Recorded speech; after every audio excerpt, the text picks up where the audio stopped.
perhaps ask you a question, Michael, about what inspired you to make this film. Okay.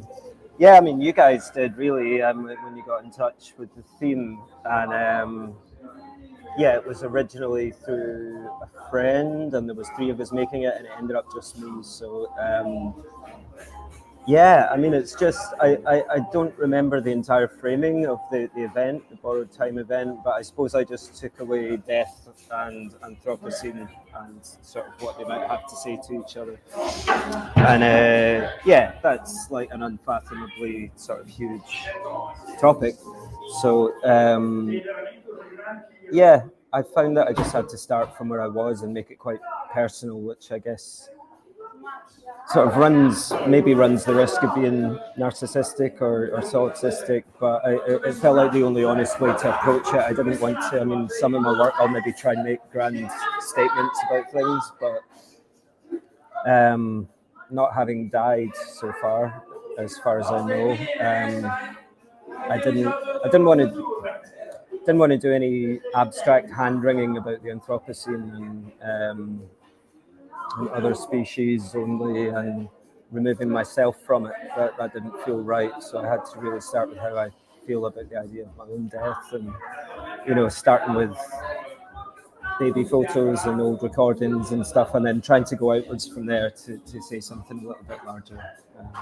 Yeah, I'll start with that. I hope you can hear me okay.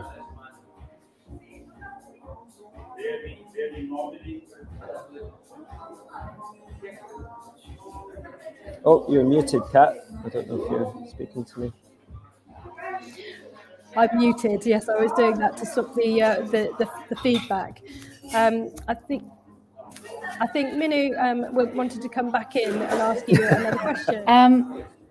So you just spoke a little bit about your inspiration to do this piece, yeah? Do you want to elaborate a little bit on that, or have you?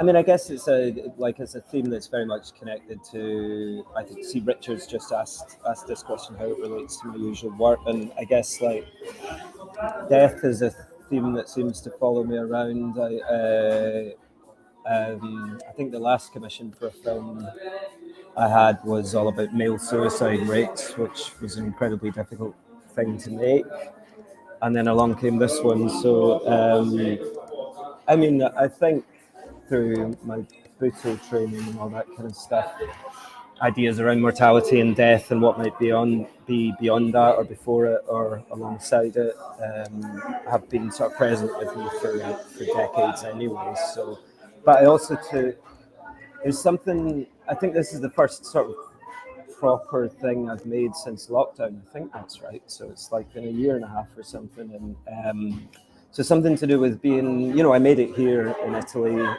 so there's some new footage from that, but I also reused older things that I'd shot myself or that from performances. There was one in Bristol that made its way in, and actually old notebooks, things that I wrote,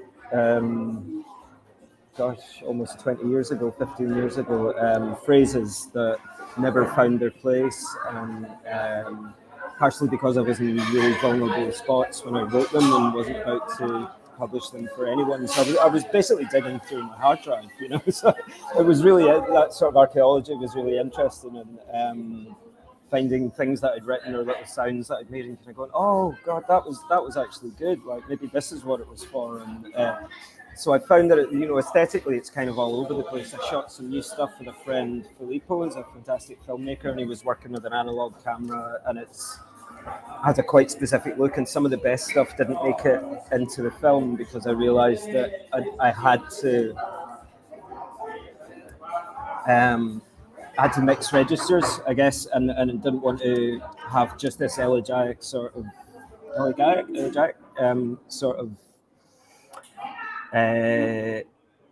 soft focused, romantic looking thing. I wanted something. I mean, there's several sort of scenes that were supposed to have basically heavy metal music happening, and I couldn't quite make that work. So there's some things that didn't happen that were going to happen, but it had to.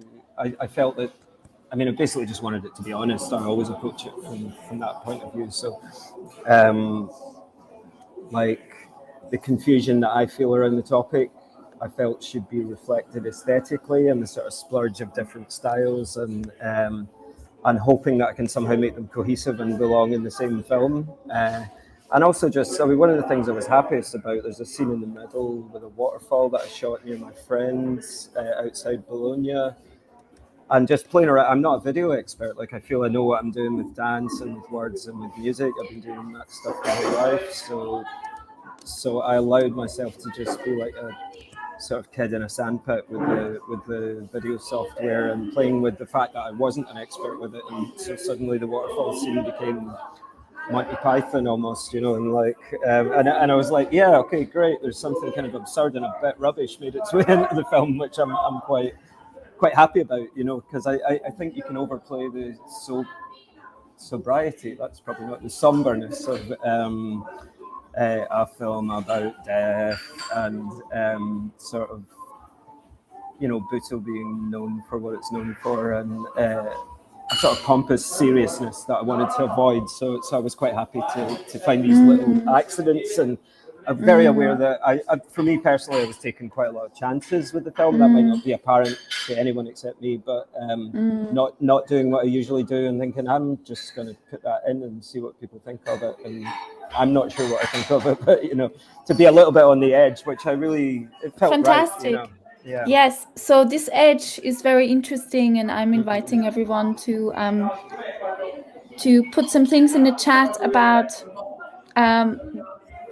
your thoughts of Michael's work. I want to ask two questions, Michael.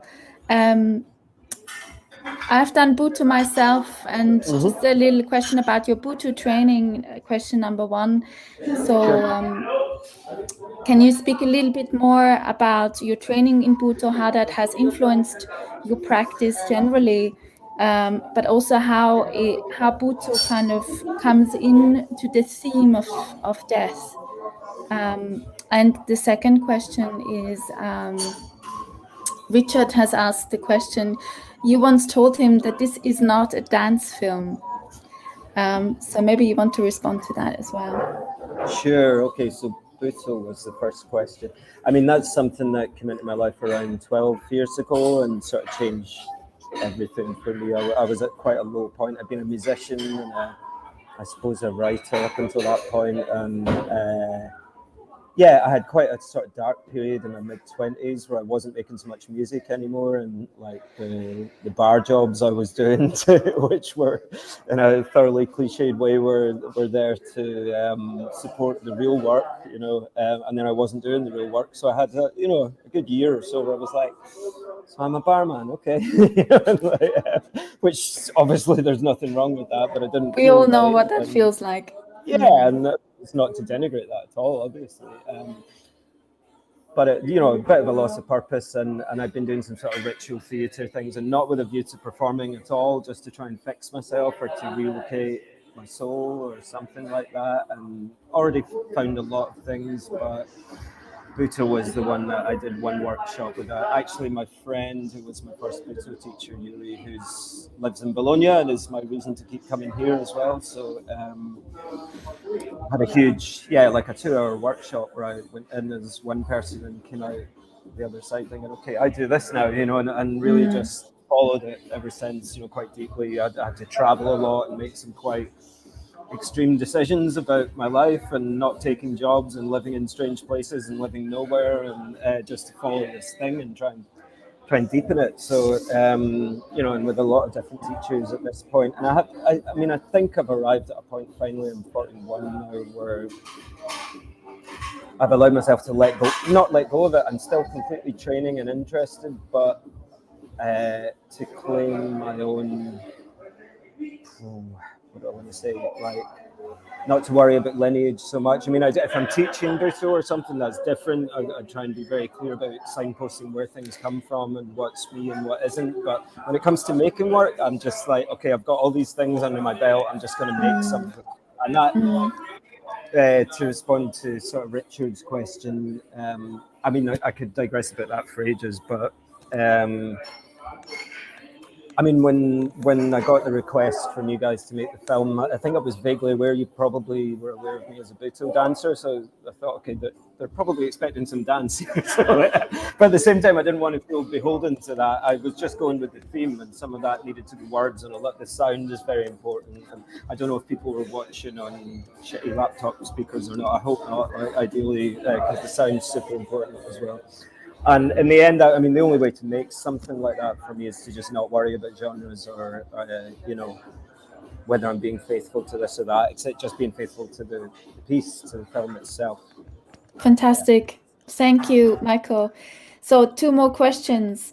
One question from Matt, who says, we began the evening speaking of how our failures and wounds opened blessed cracks in the dominant culture's plan for us. And he's wondering how that idea spoke to your interest in making this work. Right. And then I have another question from Helen as well here. Maybe just for my brain, we'll do one by one if that's okay, because I'm a digressor anyway. So yeah, wins, and actually I can see that question. I'll keep it in front of me just to make sure I stay on target. Yeah, I mean, I suppose I'm someone who's spent their adolescence and adulthood trying to avoid the dominant culture's plans for me. Not really in a heroic way. I mean, I don't think my mental health would have survived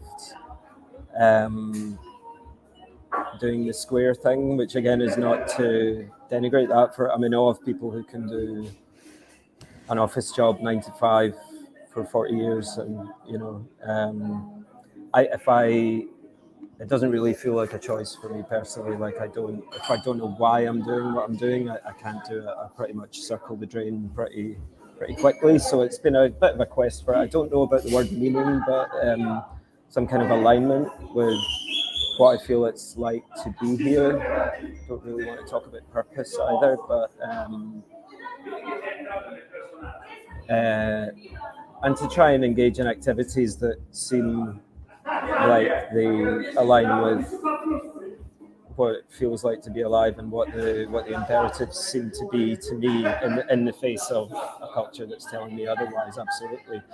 And that involves multiple untold failures and and screaming in the dark and all that kind of stuff. Don't we know that all? Yes. Yeah, I mean, I'm in a really wonderful phase right now. I don't, knock on wood, I don't expect it to last forever, obviously, but there's a sort of relentless furrow I've been plowing that I did pretty much on my own for many years, that for the last few years seems to have actually found an audience and some interest, and some work keeps coming and things like that. So, which I'm eternally grateful for. That's fantastic, and it could end at any moment. But in the meantime, I feel like I'm doing stuff that I don't have to equivocate about or put on a mask, particularly when I'm speaking about it, or I'm like, no, I'm doing what I believe I should be doing, so I can talk about it easily. And a lot of that for sure comes from wins. Yeah. Thank you. I mean, it's great to have you here on our first day of the symposium. It's great to be here. Yeah. One last question from Helen, or maybe 2 more questions. Helen asks that it was a mesmerizing piece of work. Thank you. I was interested in the sites. Can you talk about them and how you chose them, how they resonate, and where is that amazing staircase? So the staircase is brilliant because I'm just Airbnb-ing it's connected with my doctorate. I managed to I've been coming to Bologna for around 12 years now to make work. Usually DIY and scraping around, and as unecologically sound as it is, finding the cheapest Ryanair flights, and just really hand to mouth, trying to make stuff with my friends. This time I actually managed to get some funding, and I feel like I'm doing the posh version of everything I used to do just at this moment. So I've got I have a flat on the 3rd floor right in the center of Bologna, and Filippo, my friend, came. We were going to go out and start filming. We had plans. We were going to go around the streets, and we'd possible sites, and he went out onto the balcony, not an external, the staircase, the top of the staircase, and looked down and saw that chair. And it's like, hey, come here, look at that. And I was like, oh! So it's right outside my door, actually, that staircase, temporarily, which is like every time I go home now, I'm like, yeah, and also the climbing up was, I mean, I think he was quite terrified. I'm okay, I've done that sort of thing. I'm not sure the height is actually apparent in the film, but it's, several floors climbing. And, hoping the neighbours aren't going to come out and all that kind of stuff. It looks very cinematic in the end, but yeah. Well, that's great. And then after he left, I redid the whole thing with a GoPro strapped to my head so that we could have the first person thing. The other sites, one was just, I spent the first couple of weeks over here staying with my friend Yuri. He's around an hour outside Bologna, and just said, oh, there's this great waterfall down, this 20-minute walk. So I went down and it was brilliant. Again, I had no one with me. I was butt naked, just balancing a GoPro on a rock, hoping nobody came past. And I filmed until I felt I was in risk of actually damaging the moss, and sort of like, I was like, okay, maybe this isn't okay, and stopped. So, but I got enough for that scene at least. What else is in it? There's some green screen stuff. So the opening scene, the sort of fetus-like thing is me in my flat, because again, a few months after lockdown, I live in a tiny little flat in Glasgow. And there was this pressure to do stuff, and a lot of people were doing these, dances from home and different things. And, some of it's amazing, but I was just like, so if I do something, it's just one more living room, it's not so interesting. So I spent about 50 quid on a green screen and there really isn't enough space in my flat to do it. So the perspectives were all dictated by, the coffee tables there. So, this is a proper kind of peek behind the scenes, because what we experience when we watch it is a very deep space.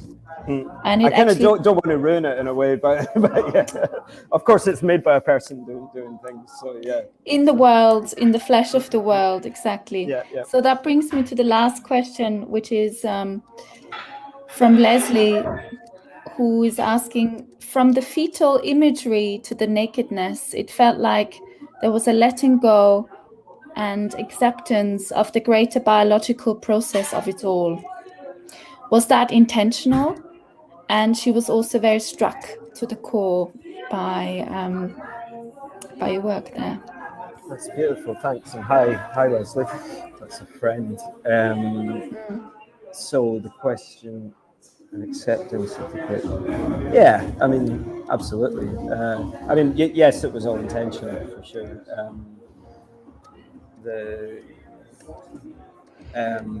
was a lot of use of just a black screen throughout the film, and things coming and disappearing from the black screen, which is very obviously the void and the underlying fabric of everything. So, and I actually, it's slightly repetitious in a way. There's several shots of something emerging and going back into. I think that's reasonably clear. So it's exactly what it looks like. So. And also, yeah. No, please go on. I think she was also referring to you showing your flesh, being in your flesh, exploring that. Yeah, that was I wasn't sure about that. I've done sort of naked on stage performances before, but pretty seldom, and only when I sound like a Hollywood actor or something. Only when it felt integral to the scene. Because we're humans, so there's a thing. I mean, I suppose I'm speaking more about stage performances, and it's not to talk about titillation particularly, but if somebody has their stuff out, then it can be a distraction. So I obviously didn't emphasize it at all in the film. But I think my approach to costume is pretty much reverse. Like, you start from naked, and then what does it make sense to put on?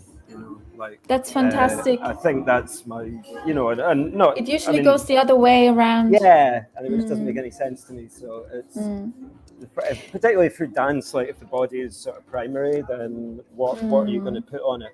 Maybe nothing, you know. And I think that that's basically what happened with this one. Thanks, Michael. I will hand Very welcome. over to Matt Osmond in a second. Just briefly, I just want to ask you, what are you looking ahead towards? What's your next project? Not entirely sure. I'm here in Italy working on it's a sort of reworking of the Prometheus myth. Again, with a lot of Anthropocene concerns inside it. That is not my project. This is a part of a larger thing with some artists and scientists. So we're working away on that at the moment. We have some kind of showing or something to do by about the middle of this month. And I've been here for 4 months, so which felt, to be honest, I saw almost no one or nothing outside of my flat for about a year there. So it's been huge to be here and be quite social. So I'll go home, sort of gather myself. I'm supposed to go to Japan for 6 months in the new year, but I'm currently not allowed to. So it's everything, you know, like everyone. It's and I have the festival I do that we didn't talk about, Unfixed. That's maybe working on plans for that for next year as well. I have 3 albums I haven't finished yet, and like multiple. So I don't know. I'm going to get some sleep first, and then That sounds good. I want to thank you for being part of Borrowed Time. Thank you. Yeah, and for staying true to your impulses. I don't know how to do anything else. It's awkward sometimes. But I'm sure many people on here will know that feeling as well. Sure, yeah. So my big gratitude to you, and good luck with your work, and apologies for our feedback situation at the beginning. It's a bit of reality. That's true. Okay. Yeah. Thanks so much. Thank you. I'm going to invite Matt into the room now.